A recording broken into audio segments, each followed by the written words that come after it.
الحمد لله. السلام عليكم ورحمة الله وبركاته.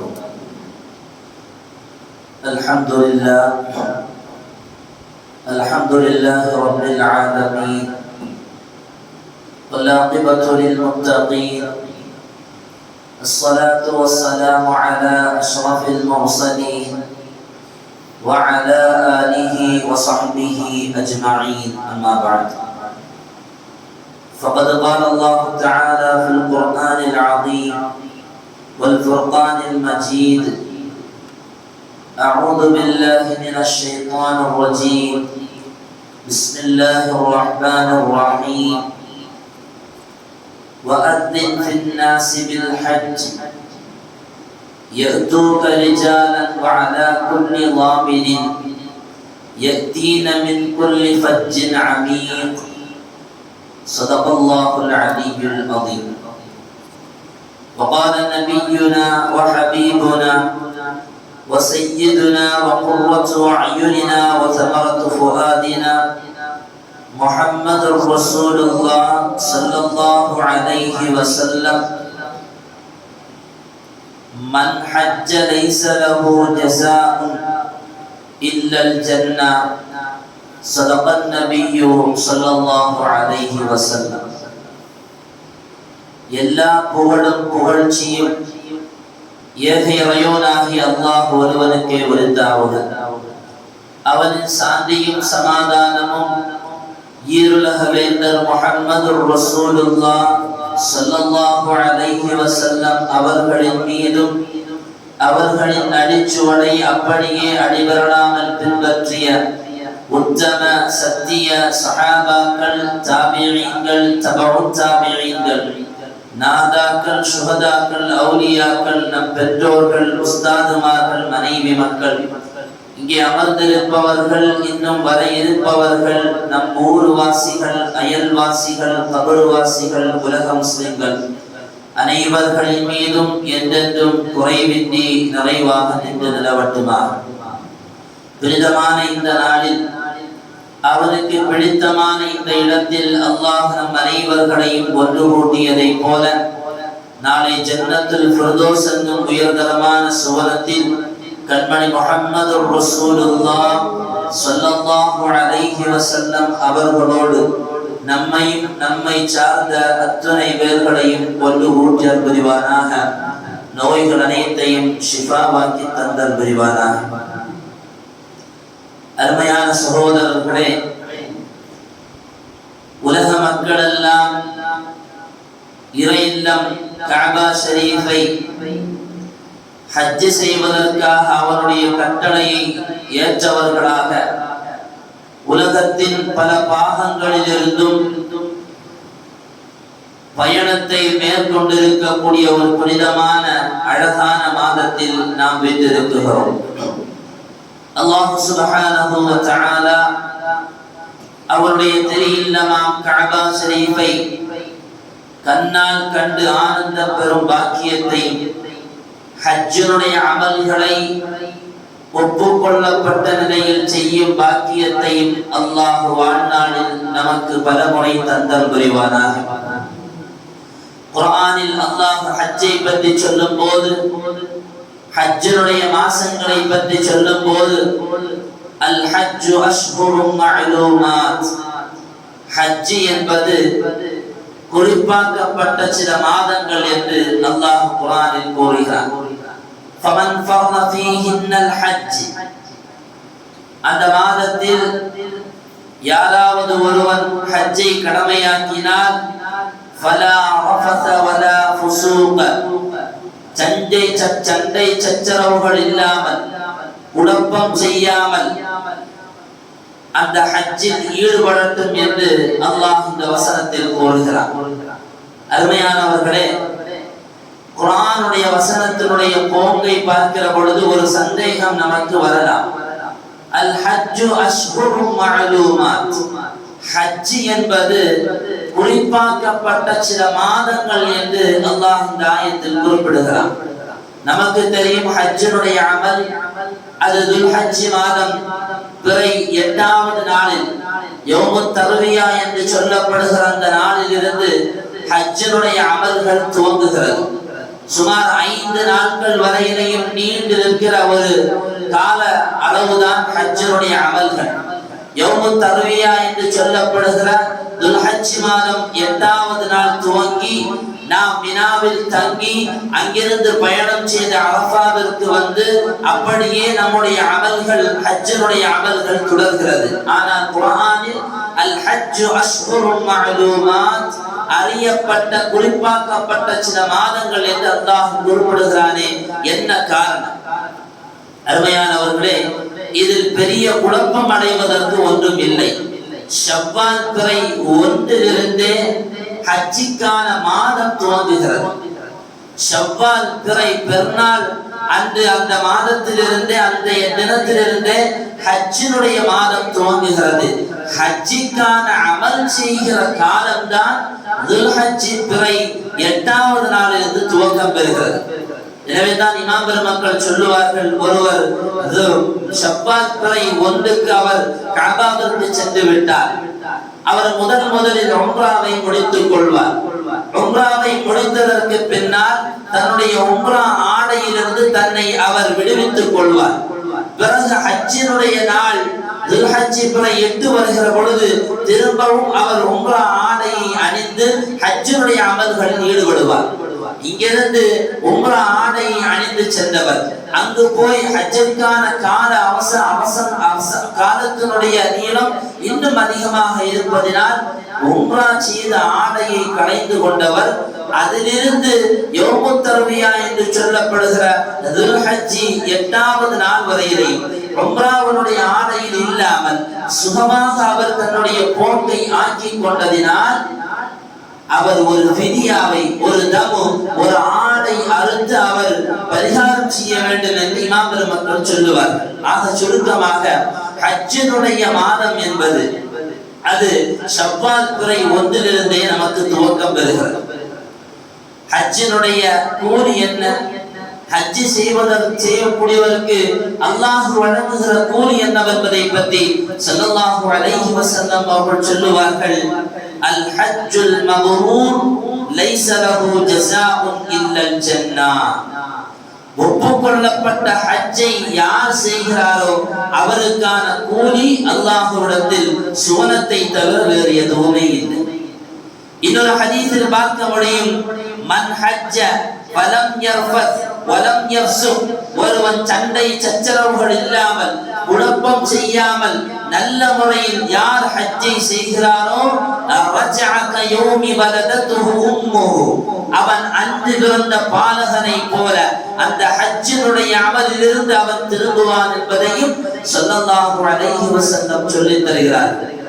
ஒருவன் ஹஜ் செய்தால் அவனுக்கான கூலி அல்லாஹ் வழங்குவது சுவனம். சண்டை சச்சரவுகள் இல்லாமல் இஹ்லாஸான முறையில் பில்லாஹ் அல்லாஹ்வுக்காக வேண்டி பொறுமையோடு ஹஜ் செய்து வருபவன் அவன் அன்று பிறந்த பாலகனை போல பாவங்கள் எல்லாம் மன்னிக்கப்பட்டவனாக தூய்மையான முறையில் அவன் ஹஜ்ஜிலிருந்து திரும்ப வருவான் என்று ஸல்லல்லாஹு அலைஹி வஸல்லம் சொல்லுகிறார். யாருக்கு ஹஜ் கடமை? யார் மீது ஹஜ் கடமை? இமாம் பெருமக்கள் ஃபிக்ஹ் கிதாபுகளில் சொல்லுவார்கள், யாருக்கு ஹஜ் கடமை? குல்லு அலா குல்லி முஸ்லிமின் முகல்லஃபின் ஹுர்ரின் முஸ்ததீஇன், முஸ்லிமான முகல்லஃபான சக்தி பெற்ற ஒவ்வொரு மனிதனின் மீதும் ஹஜ் கடமை. சக்தி வருவதென்று சொன்னால் அவன் போய் வருவதற்கான பொருளாதாரம், அவன் போய் வரும் வரையிலையும் ஹஜ்ஜுக்கு சென்று வரும் வரையிலையும் அவன் செலவில் யாரெல்லாம் இருக்கிறார்களோ அவருக்கான பொருளாதாரம், அவனுடைய வசிப்பிடமும் அவனுடைய கடனுக்கான பொருளாதாரமும் போக யாரிடத்தில் பொருள் இருக்கிறதோ அவர் ஹஜ்ஜுக்கு போய் வருவதற்கான பொருளாதாரம் யாருக்கு இருக்கிறதோ அவர்கள் மீதெல்லாம் ஹஜ்ஜி கடமை. எனவே தான் யாரிடத்திலும் வலுக்கட்டாயமாக ஹஜ் செய்வதற்கு மார்க்கம் சொல்லவில்லை. அடுத்தவரிடத்தில் கடன் வாங்கிக் கொண்டு என் பக்கத்து வீட்டுக்காரன் ஹஜ் செய்து விட்டான், என் ஊர்காரன் ஹஜ் செய்து விட்டான், நான் செய்ய வேண்டாமா, அல்லது ஹஜ் செய்ய வேண்டும் என்கிற பேராவலினால் கடன் வாங்கியோ இப்படி ஹஜ் செய்வதற்கு மார்க்கத்தில் எந்த விதமான நிர்பந்தமும் இல்லை. உடலாலும் உயிராலும் போய் வருகிற வழியிலும் எந்த ஆபத்தும் இல்லாமல் இருக்கிற சூழலில் தான் ஒருவன் ஹஜ்ஜிக்கு சென்று வருவது கடமை என்பதை கிதாபுகளில் நாம் பார்க்க முடியும். அல்லாஹு லா யுகல்லஃபு, அல்லாஹு சுப்ஹானஹு வ தஆலா லா யுகல்லிஃபு அல்லாஹு நஃப்ஸன், எந்த ஆன்மாவையும் அவன் அந்த ஆன்மாவின் சக்திக்கு மீறிய அளவிற்கு அல்லாஹ் எந்த கனத்தையும் கொடுப்பதில்லை. ஹஜ்ஜிக்கு போகணும்னா அதற்கான சக்தி, அதற்கான ஆற்றல் இருக்க வேண்டும். அப்படி ஹஜ்ஜிக்கு போவதற்கான கூலி அல்லாஹ் சுவனத்தை வழங்குகிறான் என்று இதற்கு வரலாற்றுகளில் ஹதீஸ்களின் தொகுப்புகளில் நாம் பார்க்கிறோம். அருமையான சகோதரர்களே, ஒருவருக்கு ஹஜ்ஜிக்கான கடமை ஏற்பட்டது. அவர் ஹஜ்ஜிக்கு செல்ல வேண்டும் என்கிற நிர்பந்தம் அவருக்கு வந்து விட்டது என்று சொன்னால் அவர் ஹஜ்ஜிக்கு சென்றாக வேண்டும். ஸல்லல்லாஹு அலைஹி வஸல்லம் அவர்களிடத்தில் ஒரு மனிதர் வந்து கேட்பார், யா ரசூலல்லாஹ், பெருமானார் அவர்கள் மக்களை பார்த்து சொன்னார்கள், யா அய்யுஹன் நாஸ் கத் ஃபரதல்லாஹு அலைக்குமுல் ஹஜ், அல்லாஹ் ஹஜ்ஜை உங்கள் மீது கடமையாக்கி இருக்கிறார், எனவே ஃபஹஜ்ஜு, நீங்கள் ஹஜ் செய்யுங்கள் என்று சொன்னார். வாழ்நாளில் எத்தனை தடவை ஹஜ் செய்யும்? அந்த நபர் கேட்பார் திரும்ப, யா ரசூலல்லாஹ், ஒரு மனிதனுக்கு வாழ்நாளில் எத்தனை தடவை ஹஜ் செய்வதற்கான நிர்பந்தம், வருடத்திற்கு எத்தனை முறை ஹஜ் செய்ய வேண்டும் என்று கேட்பார். ஸல்லல்லாஹு அலைஹி வஸல்லம் அமைதியாக இருந்தார். திரும்பவும் கேட்பார், யா ரசூலல்லாஹ், வருடம் முழுக்க ஒவ்வொரு வருடமும் அவர் ஹஜ் செய்ய வேண்டுமா என்று மீண்டும் கேட்பார். நாயகம் அமைதியாக இருந்தார். மீண்டும் கேட்கிறார், யா ரசூலல்லாஹ், ஒவ்வொரு வருடமும் ஹஜ் செய்ய வேண்டுமா? அமைதியாக இருந்த நாயகம் அமைதியை கலைத்து விட்டு சொல்லுவார்கள் அந்த நபரை பார்த்து, லவ் குல்த நஅம் லவஜபத் வலமஸ்ததஅதும், ஒருவேளை நீங்கள் கேட்ட இந்த கேள்விக்கு ஆமாம் ஒவ்வொரு வருடமும் ஹஜ் செய்ய வேண்டும் என்று நான் சொல்லியிருந்தால் உங்களுக்கு ஒவ்வொரு வருடமும் ஹஜ் கடமையாக்கி இருக்கும். நீங்கள் சக்தி பெற்றவர்கள் எல்லாம் ஹஜ் செய்ய வேண்டும். அப்படி ஒருவேளை ஹஜ் செய்யாமல் நீங்கள் விட்டால் அதற்கான கூலியும் தண்டனையும் உங்களுக்கு கிடைத்திருக்கும். எனவே தேவையில்லாத கேள்விகளை தவிர்த்து கொள்ளுங்கள். நான் எதை உங்களுக்கு ஏவினேனோ அதை நீங்கள் செய்து வாருங்கள். எதை நான் உங்களுக்கு தடுத்தேனோ அதை விட்டு நீங்கள் விலகி வாருங்கள். உங்களுக்கு முன்னால் வாழ்ந்த சமுதாயம் எல்லாம் உங்களுக்கு முன்னால் வாழ்ந்த சமுதாயம் அழிந்து போவதற்கான காரணம் என்ன தெரியுமா? தேவையில்லாத கேள்விகளை கேட்பதனால் தான் வாழ்ந்த சமுதாயம் அழிந்து போனது என்று ஸல்லல்லாஹு அலைஹி வஸல்லம் அவர்கள் அந்த நபருக்கு பதில் சொல்லுகிறார்கள். ஹஜ் நிர்பந்தம் ஆயுளில் ஒரு தடவை. அவர் அந்த ஹஜ்ஜிக்கான எல்லா ஆரோக்கியத்தையும் பொருளாலும் உடலாலும் பெற்றிருந்தால் ஆயுளில் ஒரு தடவை அவருக்கு ஹஜ்ஜி கடமை. இப்படி ஹஜ்ஜி கடமையானவர் ஹஜ் செய்யாமல் இருந்தால் அவருடைய நிலை என்ன? குர்ஆனில் பார்க்க முடியும், வலில்லாஹி அலன்னாஸ் ஹஜ்ஜுல் பைத், அல்லாஹ்வுக்காக வேண்டி ஒருவன் ஹஜ் செய்வது மனிதனின் மீது கடமை. ஏன் அல்லாஹ் வலில்லாஹி சொல்லி தொடங்க அந்த ஆயத்தை? ஏன்னா ஹஜ்ஜிக்கு போகும்போது பலரும் பல எண்ணங்கள்ல போறது. ஒருத்தர் தன்னுடைய பொருளாதாரத்தின் செழிப்பை காண்பிப்பதற்கு செல்லுவார், ஒருவர் தன்னுடைய ஆடம்பரத்தின் விடுக்கை காண்பிப்பதற்காக செல்லுவார், ஒருவர் நான் தான் ஊரிலே பெரிய செல்வந்தன் என்ற அகம்பாவத்தோடு செல்லுவார். இது எதுவுமே இல்லாமல் லில்லாஹ், அல்லாஹ்வுக்காக வேண்டி ஹஜ் செய்ய வேண்டும். அப்படி ஹஜ் செய்வதுதான் உங்கள் மீது கடமை. எனவே வலில்லாஹி அலன்னாஸ் ஹஜ்ஜுல் பைத்தி மன் இஸ்ததாஅ இலைஹி சபீலா, உடலாலும் பொருளாலும் மனதாலும் ஆரோக்கியமாக இருப்பவன் அவன் ஹஜ் செய்வது அல்லாஹ்வுக்காக அவன் மீது கடமை. வமன் கஃபர, இப்படியெல்லாம் ஆரோக்கியம் இருந்தும் ஒருவன் ஹஜ் செய்யாமல் இருந்தால் அதனால் அல்லாஹ்வுக்கு எதுவும் குறைந்து போவதில்லை. நம்ம ஹஜ் செய்யாமல் இருக்கிறதுனால ரப்பனுடைய கஜானாவில் எதுவுமே குறைந்து போவதில்லை. நாம் ஹஜ் செய்வதனாலும் ரப்பனுடைய கஜானாவில் எதுவும் கூடி போவதும் இல்லை. உலகத்தை விட்டும் அல்லாஹ் தேவையற்றவன், உலகத்தில் எல்லா விஷயங்களை விட்டும் அவன் நிரப்பமானவன், தேவையற்றவன் என்பதை அந்த ஆயத்தில் அல்லாஹ் முடிக்கிறான். ஹஜ் செய்யற கடமை இருந்தும் ஹஜ் செய்யாமல் இருந்தால் அவனுக்கு அல்லாஹ்விடத்தில் கடுமையான தண்டனை கொடுக்கப்படும். ஸல்லல்லாஹு அலைஹி வஸல்லம் அவர்களுடைய ஒரு ஹதீஸை பார்க்க முடியும்.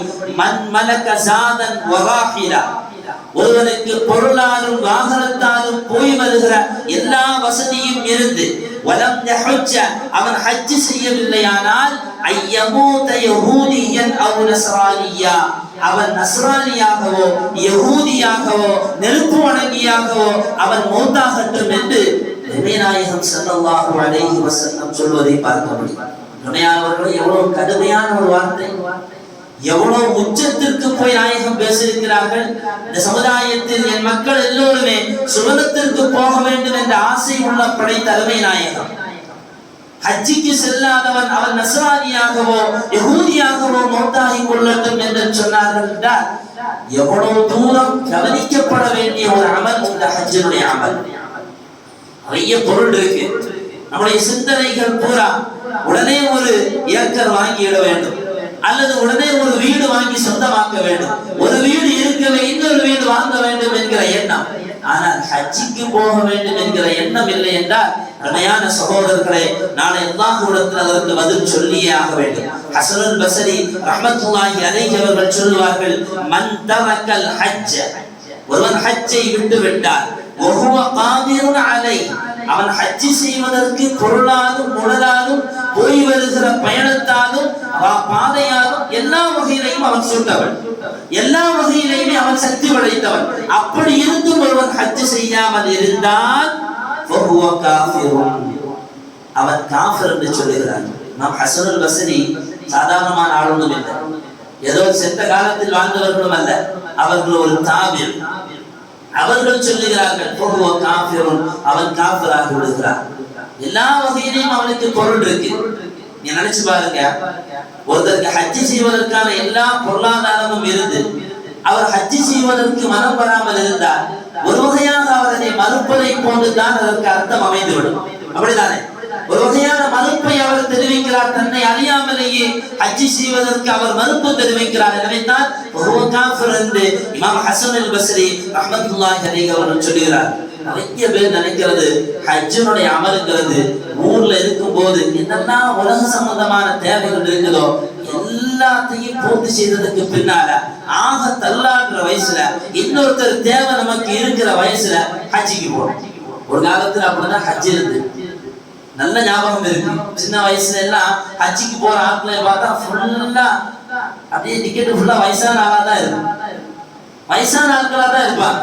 இப்பதான் ஹஜ்ஜிக்கு போகணும், ஏன்னா பிள்ளைய கட்டி கொடுக்கணும், வீடு கட்டணும், கடையில வியாபாரத்திற்கான பொருளாதாரத்தை முடிக்கணும். இதெல்லாம் முடிச்சு ஃபைனல் டச் தான் ஹஜ்ஜினுடைய அமல் என்று நிறைய பேர் நினைத்திருக்கிறார்கள். இல்லை, ஹஜ்ஜிக்கான நேரம், அவனுக்கான பொருளாதாரம், சென்று வருகிற பாதையின் பாதுகாப்பு, தன் செலவுக்கு கீழால் இருப்பவர்களுக்கான செலவு கொடுக்குதல், இதெல்லாம் போக அவனுக்கு பொருளாதாரம் இருந்தால் அவன் ஹஜ்ஜிக்கு போயாக வேண்டும். நம்முடைய நாயகம் சொல்லுவார்கள், மன் அராதல் ஹஜ்ஜ, ஒருவன் ஹஜ் செய்வதற்கு நாடிவிட்டால் ஃபல்யதஅஜ்ஜல், அவன் வேகமாக ஹஜ்ஜிக்கான பயணத்தை மேற்கொள்ளட்டும். காரணம், திடீரென்று மௌத்தாகி விடலாம், திடீரென்று பொருளாதார குறைவு ஏற்பட்டு விடலாம், அல்லது போய் வருகிற பாதையில் ஏதாவது கேடுகள் வந்து விடலாம், அல்லது நோய்வாய் ஏற்பட்டு விடலாம். இதெல்லாம் அந்த ஹதீஸினுடைய அடுத்தடுத்த வருகையில் ஸல்லல்லாஹு அலைஹி வஸல்லம் அவர்கள் சொல்லுகிற தகவல். எனவே ஹஜ்ஜிக்காக வேண்டி ஒருவர் நாடிவிட்டால் அவன் வேகமாக ஹஜ்ஜிக்கு செல்ல வேண்டும். எந்த காரணத்தை கொண்டும் அவன் ஹஜ்ஜை தாமதப்படுத்தக் கூடாது. ஹஜ்ரத் இப்ராஹிம் நபி அலைஹிஸ்ஸலாம் அவர்கள் யாருக்கு ஹஜ்ஜினுடைய வாய்ப்பு கிடைக்கும், யாருக்கெல்லாம் இப்ராஹிம் நபி அலைஹிஸ்ஸலாம் அவர்கள் கொடுத்த அழைப்பு காதில் வந்து தேனாக பாய்ந்ததோ அத்தனை பேர்களுக்கு ஹஜ்ஜினுடைய நசீபு கிடைக்கும். அல்லாஹ் நமக்கு அந்த நசீபை தந்தல் புரிவானாக. நம்ம ஒவ்வொருத்தரையும் உட்கார்ந்து இருக்கிறோம், யார் யார் காதலெல்லாம் இப்ராஹிம் நபியினுடைய சொல் வந்து விழுந்தது என்று சொல்ல முடியாது. இப்ராஹிம் நபி அலைஹிஸ்ஸலாம் அவர்கள் பைத்துல்லாவை, கஅபத்துல்லாவை கட்டி முடித்ததற்கு பின்னால் இப்ராஹிம் நபியை பார்த்து அல்லாஹ் சொல்லுவான், வஅத்தின் ஃபின்னாஸி பில் ஹஜ், மக்களை பார்த்து நீங்கள் ஹஜ்ஜுக்காக வேண்டி அழைப்பு கொடுங்கள். யர்தூக ரிஜாலன், அவர்கள் உங்களிடத்தில் நடந்தவர்களாகவும், வஅலா குல்லி லாமிரின், ஒட்டகங்கள் வாகனங்கள் மீதும் அவர்கள் பல தூரங்களிலிருந்து பல மைல்கள் அப்பாலிலிருந்து உங்களிடத்தில் வந்து சேர்வார்கள். நீங்கள் ஹஜ்ஜிக்கான அழைப்பை கொடுங்கள் என்று அல்லாஹ் சுப்ஹானஹு வ தஆலா ஹஜ்ரத் இப்ராஹிம் நபி கஅபத்துல்லாவை கட்டி முடித்ததற்கு பின்னால் அழைப்பு கொடுக்க சொல்லுகிறார். இப்ராஹிம் நபி அல்லாஹ்வை பார்த்து கேட்பார்கள், யா ரப் வமா யுபல்லிகு சௌதி, என்னுடைய சவுண்ட் எப்படி போய் சேரும்? நான் இங்கிருந்து கூட்டா உலகத்தில் இருக்கக்கூடிய மூலை முடுக்குகளில் இருக்கக்கூடிய மக்களுக்கெல்லாம் எப்படி என்னுடைய சத்தம் போய் சேரும்? அல்லாஹ் திரும்ப சொல்லுவான், அர்தின் யா இப்ராஹிம், நீங்க அழைப்பு கொடுங்க, வ அலைய அன்னிபதா, அதை எங்க கொண்டு போய் சேர்க்கணுங்கிறது எனக்கு தெரியும். அதை எங்க கொண்டு போய் சேர்க்கணுமோ நான் அங்க கொண்டு போய் சேர்ப்பேன். உங்களுக்கு அழைப்பு கொடுப்பதற்காக வேண்டி மட்டும்தான் நான் சொல்லுவேன். எனவே நீங்கள் அழைப்பு கொடுங்கள். ஹஜ்ரத் இப்ராஹிம் நபி அலைஹிஸ்ஸலாம் அவர்கள் கொடுத்தார்கள் அழைப்பை. யா அய்யுஹன் நாஸ் இன்னல்லாஹ கத் அமரக்கும் பிஹஜ்ஜின் ஹாதல் பைத், இந்த கஅபத்துல்லாவை ஹஜ் செய்வதற்கு அல்லாஹ் உங்களுக்கு ஏவிருக்கிறான்.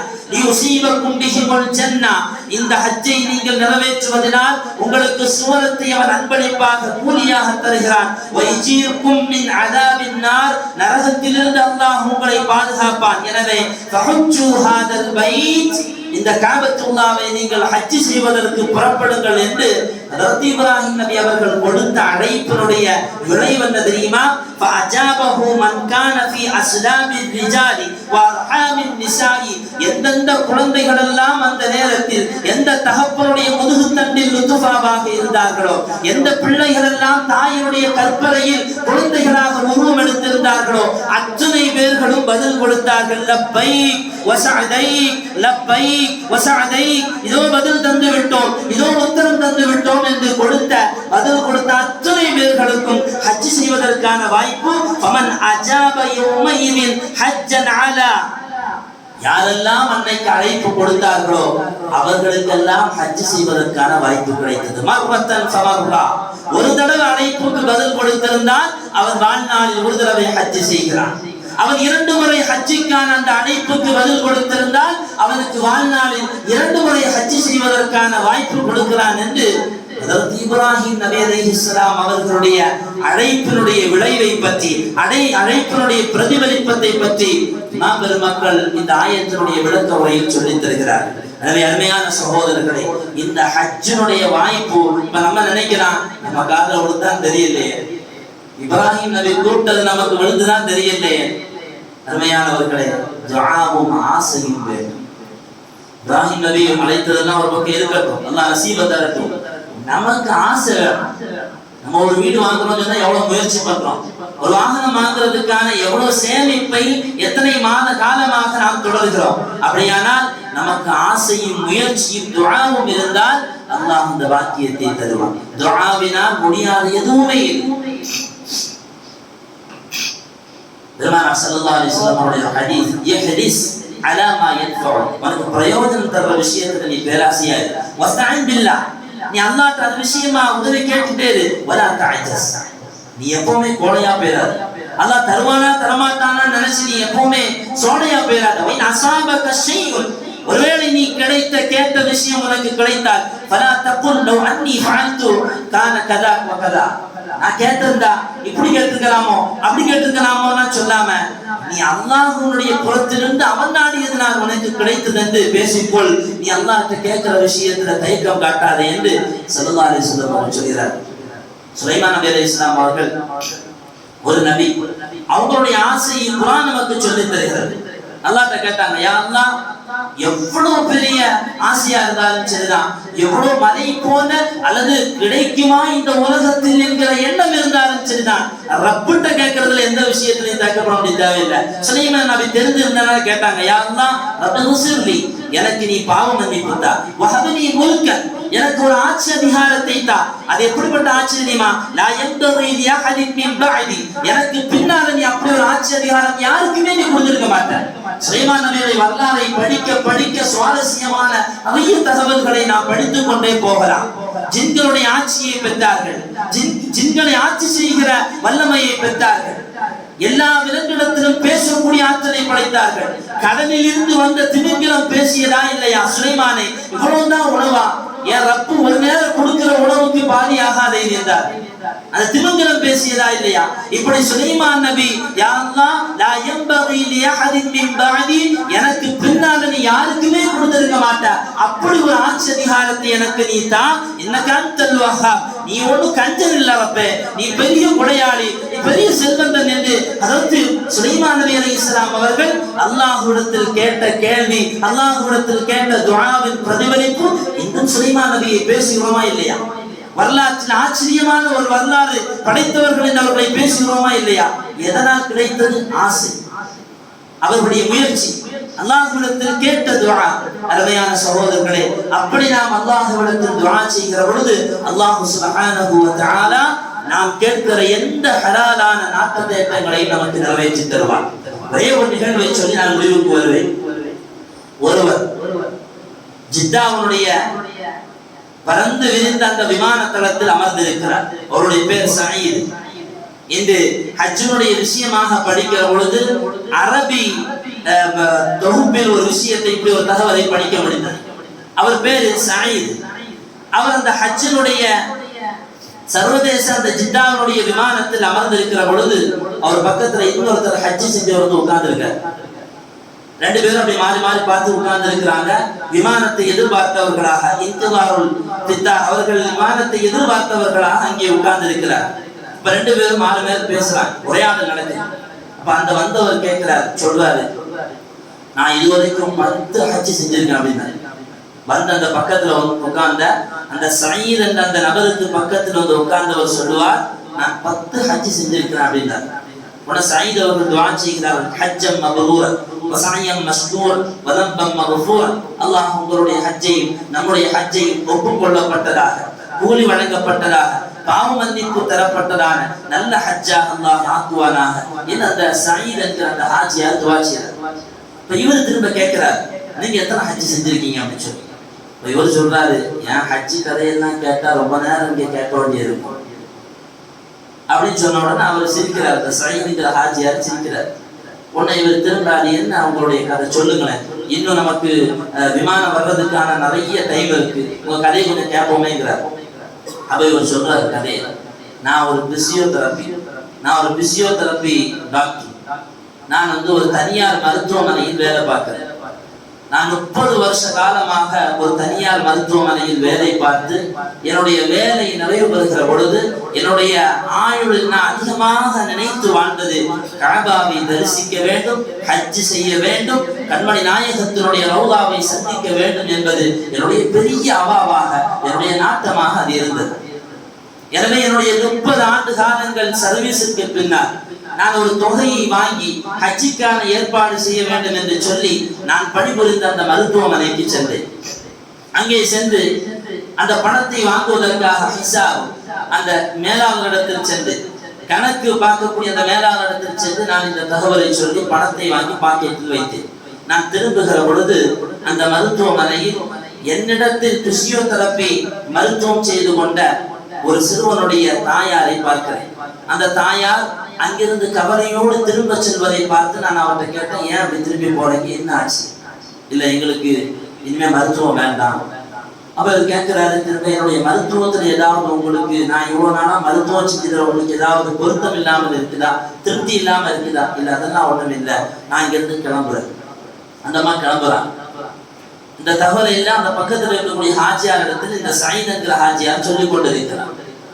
திரும்ப அவர் என்ன செய்யறாரு, நேர போய் ரிசப்ஷன்ல போய், இப்படி ஒரு தாயார் வந்தாங்களே, அவங்களுக்கு ஏதாவது நீங்க நம்முடைய மருத்துவ துறையிலிருந்து, நம்முடைய மருத்துவமனையினுடைய டிபார்ட்மெண்ட்ல இருந்து ஏழைகளுக்கான உதவி என்ற பணத்தொகை இருக்குமே, அந்த லிஸ்ட்ல அவங்களுடைய மருத்துவ செலவை கொண்டு வரக்கூடாதான்னு சொல்லிட்டு நான் அந்த மருத்துவமனையினுடைய ரிசப்ஷன்ல போய் கேட்கிறேன்.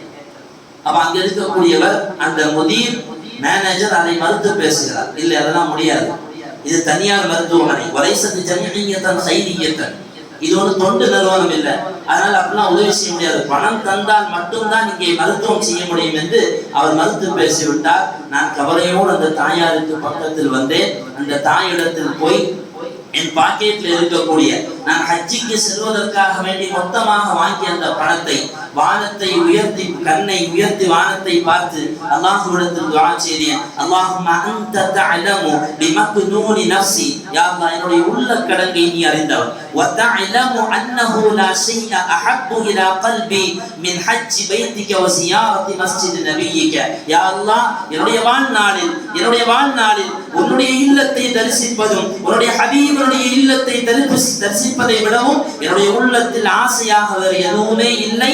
வகத் சஅய்து லிதாலிக, இதற்காக வேண்டி நீண்ட நாட்களாக நான் முயற்சி செய்து கொண்டே இருக்கிறேன். ஆனால் இப்போ ஒரு தாய் தன்னுடைய மகனுடைய மருத்துவ செலவுக்கு இங்கே வழி இல்லாமல் இருப்பதனால், ரப்பே என்னுடைய ஹஜ்ஜனுடைய காசை நான் உங்களுக்கு கொடுக்கிறேன், ஃபலா துஹ்னின்னி ஃபضலக், உன்னுடைய ஃபضலை உன்னுடைய கிருபையை எனக்கு நீ தடுத்து விடாதே ரப்பே என்று நான் சொல்லிவிட்டு என் பாக்கெட்டில் இருந்த பணத்தை எடுத்து நான் கொடுத்து விட்டு அங்கிருந்து கிளம்பி வந்த போது அந்த பணத்தை கொண்டு போய் ரிசப்ஷன்ல அவர்களுக்காக வேண்டி கட்டிவிட்டு நான் திரும்புகிற பொழுது அந்த ரிசப்ஷனில் இருந்த அந்த கணக்கு மேலாளர் சொல்லுகிறார், இங்க ஹஜ்ஜிக்கு போகணும் தான் பணத்தை வாங்கினீங்க, இப்படி கட்டிட்டீங்களே, என் ரப்பு எனக்கு தருவான் என்று சொல்லிவிட்டு நான் அங்கிருந்து கிளம்பினேன். வீட்டில் வந்து அந்த கலக்கத்தில் அந்த கவலையில் அப்படியே கன்னத்தில் கண்ணீர் பதிந்தவனாக நான் தூங்கினேன். என் கனவில் ஒரு காட்சியை கண்டேன். நான் காபாவை வலம் வருவதை போல நான் காட்சி கண்டேன். ஹஜ்ஜம் மப்ரூரன், அந்த காபாவை மக்களும் சுற்றி வருகிறார்கள். மக்கள் எல்லாம் சுற்றி வருபவர்கள் என்னை பார்த்து சொல்லுவதை போல, யா ஹாஜ் சயீத் ஹஜ்ஜத ஃபிஸ் ஸமாஇ قبل ان تحج على الارض, பூமியிலே நீங்கள் ஹஜ் செய்வதற்கு முன்னால் வானத்தில் நீங்கள் ஹஜ் செய்து விட்டீர்கள் என்று மக்கள் நன்மாராயணம் சொல்லிக் கொண்டே இருக்க, நானும் அவர்களோடு ஹஜ் செய்வதை போல ஒரு காட்சியை என் கனவில் பார்த்தேன். திடீரென்று எழுந்து பார்த்தேன், என் மொபைலில் ஒரு போன் வந்தது. நான் எடுத்து யார் என்று விசாரிக்கிற பொழுது என்னுடைய மருத்துவமனை, நான் பணி செய்து கொண்டிருந்த மருத்துவமனையினுடைய முதிர் போன் செய்கிறார், மேனேஜர் போன் செய்கிறார். அருமையான சயீத் அவர்களே, இந்த சாஹிபுல் முஸ்தஸ்பி நம்முடைய மருத்துவமனையினுடைய உரிமையாளர், அவர் ஹஜ்ஜிக்கு போகுவதாக ஏற்கனவே அவர் முன்கூட்டியாக ஏற்பாடு செய்திருந்தார். ஆனால் அவரோடு அழைத்து செல்லப்படுகிற அவருடைய மருத்துவர் அவரால் அவரோடு செல்ல முடியவில்லை. அவருடைய மனைவியின் பிரசவத்திற்கான நேரம் ஏற்பட்டு விட்டது. எனவே நீங்க அவங்க கூட போகணும், நீங்க இதுக்கு ஒருபோது மாட்டேன்னு சொல்லக்கூடாது என்று அவர் சொன்னவுடன் எங்கிருந்து எனக்கு சந்தோஷம் வந்தது என்று தெரியவில்லை. நான் ஒத்துக்கொண்டேன். என்னுடைய மருத்துவமனையினுடைய உரிமையாளரோடு நான் ஹஜ்ஜிக்கு சென்றேன். ஹஜ்ஜிக்கு சென்று வந்ததற்கு பின்னால் என்னுடைய பணிவிடையை அவர் பொருந்தி கொண்டதினால் அந்த மருத்துவனுடைய உரிமையாளர் என்னை பார்த்து கேட்டார், உனக்கு என்ன வேணும், என்ன உனக்கு ஹிபத், என்ன அன்பளிப்பு வேண்டும்? நான் சொன்னேன், இப்படி ஒரு தாயினுடைய மகன், அவனுக்கு பிசியோதெரபிற்கான மருத்துவ செலவு இல்லாமல் தவிக்கிறார்கள். அவர்களுக்கு இன்னும் 6 மாதங்களில் அதற்கான தேவை ஏற்பட்டிருக்கிறது என்று சொன்னபோது, ஏழைகளுக்கான ஃபண்டில், அந்த மருத்துவமனையில் இருந்த அந்த ஃபண்டில் இருந்து இலவசமாக அவர்களுக்கு மருத்துவம் செய்வதற்கு அவர் அனுமதி வழங்கினார். மீண்டும் அவருடைய கணவர், வேலை இல்லாமல் இருக்கக்கூடிய அந்த சகோதரியினுடைய கணவருக்கும் அவருடைய மருத்துவமனையில் பணி கொடுத்தார். கடைசியாக நான் அந்த பணிக்கு, அந்த மருத்துவத்திற்காக என்னுடைய பணத்தை கொடுத்திருந்தேன். அந்த பணத்தை எனக்கு திரும்ப தர சொல்லி என்னை ஹஜ்ஜுக்கு இலவசமாக அழைத்து சென்றார் என்று அந்த தன் பக்கத்தில் இருந்த அந்த ஹாஜியாருக்கு இந்த தகவலை சொல்லுகிறார். பக்கத்தில் இருந்த அந்த ஹாஜி அவரை அந்த மனிதன் எழும்பி வகப்பல அவருடைய நெற்றியில் முத்தமிட்டு சொன்னார், என்ன அற்புதமான ஒரு ஹஜ், என்ன ஒரு அழகான ஹஜ்ஜினுடைய வாக்கியத்தை அல்லாஹ் உங்களுக்கு தந்திருக்கிறான் என்று. அருமையான சகோதரர்களே, ஹஜ்ஜி அது ரப்புனுடைய பாகத்திலிருந்து கிடைக்கக்கூடிய மிகப்பெரிய பாக்கியம். நாம் அதற்கு பொருளாதார ரீதியில் நாம் வரப்படவில்லை என்று சொன்னால் நமக்கெல்லாம் அந்த வாய்ப்பு கிடைக்காது. அதெல்லாம் நம்ம ஏணி வச்சா கூட எட்டி போகிற மாதிரி அளவில் அது இல்லை என்று யாருமே நினைக்க வேண்டாம். ரிஸ்குன் மினல்லாஹ், ரிஸ்குன் இன்தல்லாஹ், ரிஸ்க் தருபவன் அல்லாஹ், ரிஸ்குனுடைய கஜானாவின் உடமஸ்தன் அல்லாஹ். நியத்தை வைப்போம், ஹஜ்ஜுக்கு செல்ல வேண்டும் என்கிற ஆசையை உள்ளத்தில் வளர வைப்போம். அதற்கான முயற்சியில் நாம் ஈடுபடுவோம். அல்லாஹ் அதற்கான பாக்கியத்தை தருவான். எல்லாம் அல்லாஹ் சுப்ஹானஹு வ தஆலா அவருடைய புனித இல்லமான கஅபா ஷரீஃபை ஹஜ் செய்யும் பாக்கியத்தை பலமுறை ஹஜ் செய்யும் பாக்கியத்தை கண்மணி நாயகம் ஸல்லல்லாஹு அலைஹி வஸல்லம் அவர்களை ஜியாரத் செய்யும் பாக்கியத்தையும் அல்லாஹ் நம் வாழ்நாளில் தந்தல் புரிவானாக. வ ஆகிரு தஅவானா அல்ஹம்துலில்லாஹி ரப்பில் ஆலமீன். அஸ்ஸலாமு அலைக்கும் வ ரஹ்மத்துல்லாஹி வ